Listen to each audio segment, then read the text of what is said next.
बोलिए कृष्ण बलदेव की जय। सनातन धर्म की जय। प्रिय भक्तजन, हम आपको आपके हृदय स्वरूप मंदिर में बैठे हुए उस परम पिता परमात्मा को कोटि कोटि नमन करते हैं, दंडवत करते हैं, प्रणाम करते हैं। ये बड़े सौभाग्य का विषय है कि आप सनातनी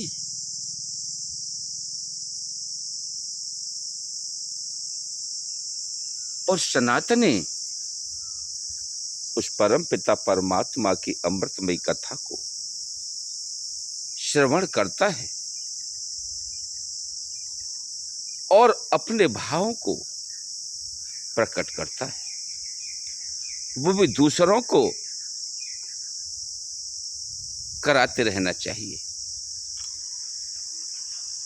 मेरे परम ब्रह्म परमात्मा मधुसूदन बांके बिहारी नंदलाल यशोदा नंदन गिरिराज किशोर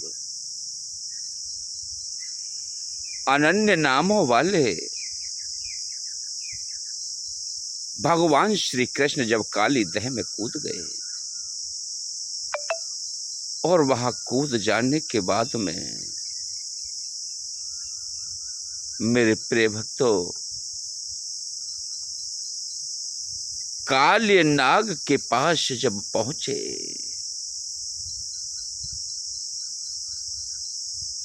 तो नाग पत्नियां सभी उठ करके चौकन्नी होकर खड़ी हो गई। बोली कि हाय विधाता, ये नन्हा सा राजकुमार बालक इस लोक में कैसे आ गया, जल में कैसे आ गया, और इसे यह नहीं पता कि हमारे स्वामी ये नागराज, इनको मालूम पड़ गया तो एक पल में इस बच्चे को फूंक डालेंगे। मेरे प्रिय भक्तजनों, भगवान के दर्शन मात्र से ही, क्योंकि उनके हृदय में करुणा जागृत हो गई। अब जैसे ही करुणा उनके हृदय में विराजमान हो गई तो उन्होंने परमात्मा से निवेदन किया, क्या कोई परमात्मा अलग है? स्वयं साक्षात नारायण ही उनके सामने खड़े हैं और निवेदन भी वह परमात्मा से कर रही हैं, तो क्या परमात्मा उस बात को जानते नहीं? लेकिन काले नाग उस समय निंद्रामा है।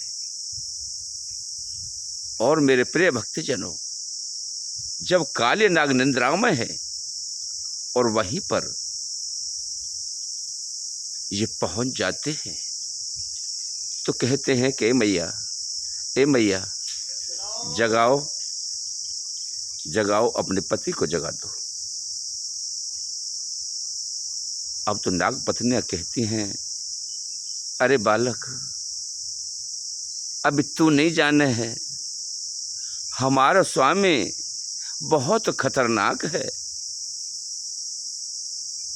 इसकी जबान में इतना विषैला जहर है कि एक पल में ही शरीर को फूंक डालेगा लाला। अरे यहां से चलो जा, चला जा लाल। अरे जगा दे जगा दे, मैं इसी के लिए तो आया हूं यहां। अब तो भगवान श्री कृष्ण के वचनों को सुनकर के और वह नाग पत्नियां बड़ी आश्चर्य में पड़ जाती हैं और कहती हैं कि भगवान, अब तो इसकी मृत्यु इस नागराज के ही वश में आ गई अब इसे बचाना मुश्किल है। और भगवान का भी चिंतन करती हैं और उधर भगवान को सामने खड़े को पहचानती भी नहीं। उन्होंने उन नाग पत्नियों के निवेदन को स्वीकार किया कि हे नाग पत्नियों, ये काल्य कुछ नहीं बिगाड़ पाएगा और इसे आप जगा दीजिए। लेकिन उनके हृदय में वह प्रेम उमड़ रहा है, इसलिए वो नहीं जगाती। स्वयं भगवान श्री कृष्ण ने जाकर के उस काल्य नाग की पूंछ पर पैर रख दिया। जैसे ही पैर उसकी पूंछ पर पड़ा तो वह तिल मिला गया और तिल मिला करके उसने फुफकारना शुरू किया, अपने विष को उबलना शुरू किया। अब तो मेरे प्रिय जनों, भगवान श्री कृष्ण का शरीर बचपन से सांवला नहीं था। भगवान श्री कृष्ण का शरीर बचपन से सांवला नहीं था।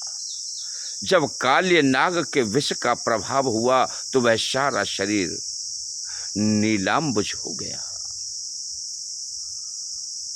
उन्होंने देखते ही देखते काल्य नाग को बस में कर लिया और उसके फणों पर चढ़ गए।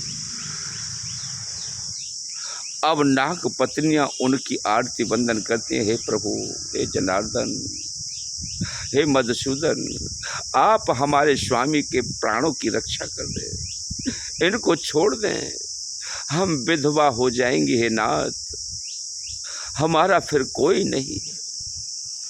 लेकिन भगवान तो बड़े कृपालु हैं, दयालु हैं। उन्होंने कहा ठीक है, मैं छोड़ तो दूंगा, लेकिन यह अपनी गलती को गलती मान ले। मेरे प्रिय सज्जनों, आज का भी युग इसी प्रकार का है कि मनुष्य खोटे कर्म करने के बाद में अगर उससे कहा जाए कि भाई तूने ये गलत काम कर दिया और अपने आप को प्रायश्चित कर ले और इससे क्षमा मांग ले, तो कहता है, रे कितने बड़े पागल हो, मैं किसी के दबाव में हूं, मैं बिल्कुल भी क्षमा नहीं मांगूंगा। अरे इससे क्या मैं कम हूं? तो क्षमा प्रार्थी के लिए क्षमा दी जाती है। और कहा कि ये अपने क्रोध को त्याग दे और रमण द्वीप के लिए चला जाए। भगवान श्री कृष्ण के सरों पर चढ़ करके उन फणों के ऊपर नृत्य करने लगे। एक खास बात और मेरे प्रिय भक्तजनों, कि जिसके सर पर भगवान के श्री चरण हों तो वह कितना भाग्यवान है, उसकी किस्मत कितनी बुलंद है।